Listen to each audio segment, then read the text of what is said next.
第13章一日销冠。我不知道马从敬究竟用了什么招，他搞定了郑小军，回来的时候拿了一张高达2万的域名合同，他把我和老唐叫到办公室，这张单业绩挂在陈斌头上，提成你们2个人平分。老唐，你有没有问题？老唐能有问题吗？白得2000块钱，老唐哪里找这好事去？马从敬又问我，你作为销冠，明天早会肯定要登台分享，你想好怎么说了吗？我嘿嘿一笑，道，我就说其实我不擅长卖域名，这一次开单2万纯粹运气好，我其实比较擅长网站。马从敬盯着我看了1分钟，忽然大笑，你他妈的比我想象的更闷骚，你就这样讲，很好，非常好，因为新的1个月刚刚开始，第一天我就杀了一张2万的大单，就成了一日销冠。第2天开早会，在100多人的热烈掌声中，我被周总监请上了台，分享谈单经历和经验。于是我很紧张，脸很红，很没有底气的说我不擅长卖域名，也卖不好域名，开单都是运气，我一直都研究网站，比较擅长谈网站单。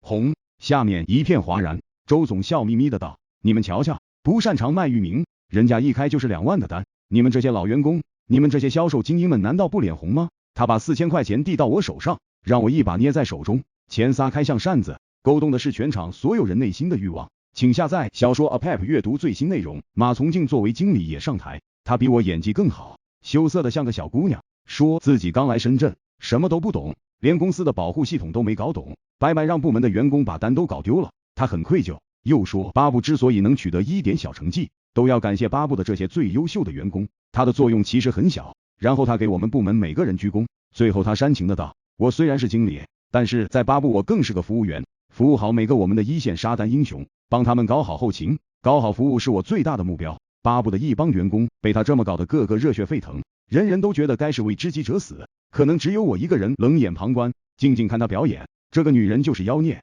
这么一个契机让他玩出了花来。对内他把整个部门的员工整得嗷嗷叫，对外则是完全示弱，不怕人逞强，就怕人示弱啊。还有一点，马从敬对老周的拿捏也比较到位。老周作为商务总监，他肯定希望下面的这些经理能斗起来，要不然大家都团结一心，他的地位恐怕也会岌岌可危。他需要大家斗，又必须把这种斗控制在一定范围之内。马从敬把握的就是这个分寸。他是个空降兵，从广州来深圳就是来充当搅屎棍的，他出了风头，其他的经理不待见他。老周作为最大的受益人，你老周看着办呗。所以我开完早会出去抽烟的时候，就偶遇了周总。周总笑的眼睛眯成了一条缝，很是亲切。陈斌，你来公司短短1个月，不仅实现了当月转正，而且把网络建站这一套规则流程都搞熟悉了，很不错，你好好干，我们公司只要努力就一定有回报，我看好你，你这个月开局良好，继续保持住，如果到月底你能有突出表现，我代表公司给你中奖。面对周总的礼贤下士，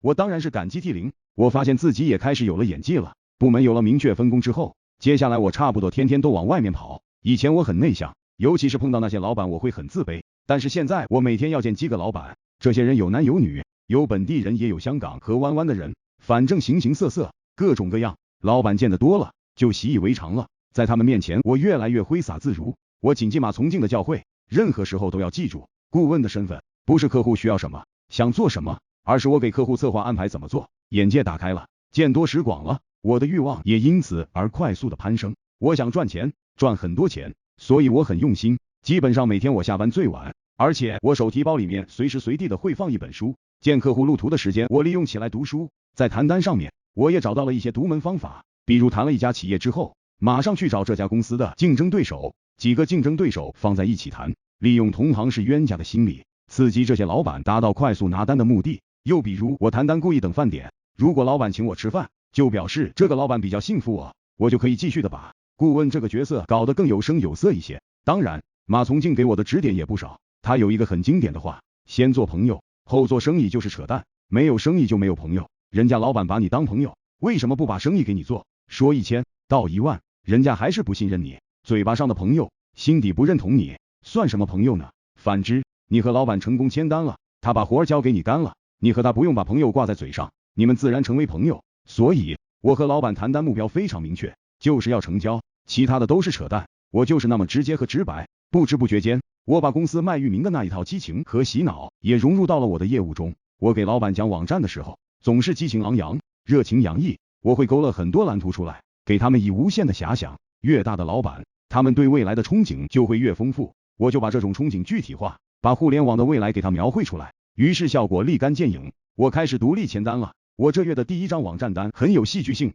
是一家灯饰厂，老板30岁左右，姓邓，叫邓开进，很憨实的一个兄弟。他开一辆蓝鸟车到公车站接我，到了他厂里之后就跟我抱怨，说厂太难管了，主要是浪费很多东西，物料买了之后放在仓库里忘记用了，或者是干脆被人偷了拿了，反正一个月单这一项就让他焦头烂额。我一看整个厂满打满算最多30个人员工，我就说这样，你建个网站，这事儿我保证给你解决。我说这话是开玩笑呢，没有想到这哥们忒实诚，立马就拍板了，15000的单子就这么成了。我拿了人家15000，然后跟他把厂房进行分区，专门划出一块作为仓库，安排一个人坐在门口就负责管进库出库，半个小时给他安排妥当了，就这点活儿，把邓开进难得心力憔悴，我轻松解决。这就是04年的深圳，那个时候制造业蓬勃兴旺，开厂就赚钱，那是属于制造业的黄金时代。